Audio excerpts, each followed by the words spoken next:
Hi friends, welcome to my channel. ఈరోజు మనం శారీ కేసే కుచ్చుళ్ళు థ్రెడ్స్తో కాకుండా ఇలా నెట్తోని ఫ్లవర్స్ లాగా చూద్దామండి. దానికి first of all net cut చేసుకొని దానికి ఇట్లా ఫోల్డ్ చేసి ఇట్లా పిన్ పెడుతున్నాను. ఇప్పుడు మనము సైజ్ కోసమని సర్కిల్ షేప్లో తీసుకోవాలి. నేనైతే బ్యాంగిల్ తీసుకున్నా, మీరు వేరే ఏదైనా తీసుకోవచ్చు, మీ ఇష్టం, మీ ఆప్షనల్. అట్లా సర్కిల్ షేప్లో తీసుకొని ఇట్లా డ్రా చేసుకోవాలన్నమాట. నేను పెన్తో డ్రా చేస్తున్నా, మీరు మార్కర్ స్కెచ్ అయినా పర్లేదు. ఇట్లా డ్రా చేసుకోవాలి. డ్రా చేసుకొని మనం ఏంటంటే ఆ షేప్లో కట్ చేసుకోవాలి. ముందు సైడ్స్ కట్ చేసుకుంటే ఏంటంటే అది నీట్గా వస్తుందని సైడ్స్ కట్ చేస్తున్నా. మొత్తం 4 సైడ్స్ కట్ చేయాలి. ఇట్లా కట్ చేసి ఆ తర్వాత సర్కిల్ షేప్లో కట్ చేసుకుందాం.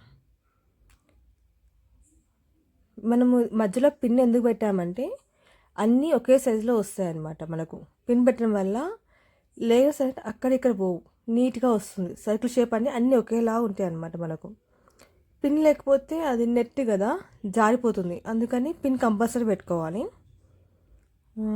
అట్లా మొత్తం 4 సైడ్స్ కట్ చేసుకోవాలన్నమాట. నీట్గా కట్ చేసుకున్నాక పిన్ తీసేయండి.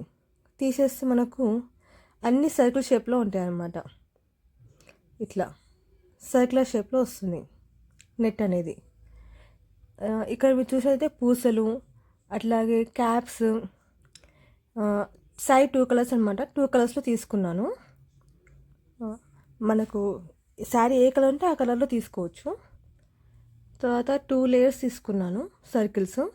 మధ్యలో ఒక పూస పెట్టి ఇట్లా మొత్తం దగ్గరికి అనేసేయాలన్నమాట. ఇట్లా దగ్గరికి అని మనం దారంతో చుట్టుకోవాలి. నేను ఇక్కడ కాలు చుట్టాను, మీరు చుట్టి ఒక ముడి వేయండి. ముడి వేస్తే ఏంటంటే ఊరిపోకుండా ఉంటుంది. అట్లా అన్నీ ఇలాగే చేసుకోవాలి. ఇట్లా చిన్న ఫ్లవర్స్ లాగా వస్తాయి అన్నమాట. ఇప్పుడు దానిపైన క్యాప్ వస్తుంది మనకు. ఇట్లా క్యాప్ పెట్టేస్తే ఇట్లా ఫ్లవర్ లాగా అనిపిస్తుంది మనకు. ఇవి లీఫ్ లాగా, అది పైన దాని డిజైన్ లాగా మంచిగా వస్తుంది. నేనైతే ఇక్కడ 2 కలర్స్లో రెడీ చేసి పెట్టుకున్నాను. ఒక శారీకి 25 పీసెస్ పడతాయి. ఇవి ఒక 13, అవి ఒక 12 చేసుకోవాలి మనము. అట్లా చేసుకున్న తర్వాత శారీకి 2 ఇంచెస్కి ఒకటి నాట్ పెట్టుకొని ఇట్లా ఇవి హ్యాంగ్ చేశాను కదా, ఇవి దానికి అటాచ్ చేసుకోవాలన్నమాట. శారీకి ఇలా అటాచ్ చేసుకుంటే ఇలా బాగా అనిపిస్తుంది. మనకు థ్రెడ్ అయితేనేమో మొత్తం ఇట్లా ముడుచుకుపోతుంది కదా, దగ్గరకు అయిపోతుంది, చిక్కు పడిపోతుంది. ఇట్లా అయితే చాలా బాగుంటుంది. మనకు నీట్గా డిజైన్ మంచిగా అనిపిస్తుంది అనమాట. నచ్చితే ఒక like, share, subscribe. Thank you so much for seeing and listening me.